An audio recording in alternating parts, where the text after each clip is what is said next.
My name is Sandro Joseph S. Nicomedis from BSIT 3K. Number one question is, what is Eloquent ORM in Laravel and how does it simplify database interactions? Eloquent ORM in Laravel is an object relation mapper that simplifies database interactions by allowing developers to work with database tables as models instead of writing raw SQL queries.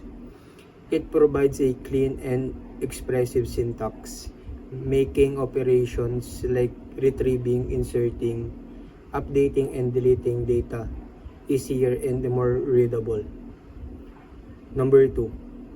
How does Laravel handle HTTP request and define route? Laravel handles HTTP requests through its routing system, where routes are defined in files like web.php or api.php. When a request is received, Laravel matches it with a defined route and executes the corresponding actions, such as a controller method or closure, making request handling structured and efficient. Number 3. Explain the role of Blade templating engine in Laravel. The Blade templating engine in Laravel is used to create dynamic and reusable views. It provides features like template inheritance and simple directives such as loops and conditionals, which help developers write cleaner code. Blade also automatically escapes variables to protect against cross-site scripting attacks. Number 4.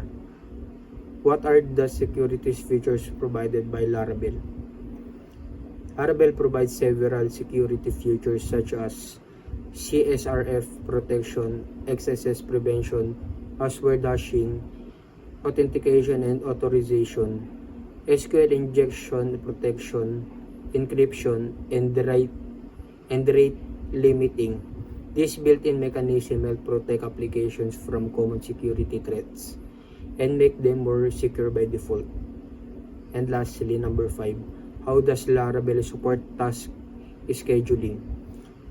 Laravel supports task scheduling through a built-in scheduler, which is defined in the kernel.php file.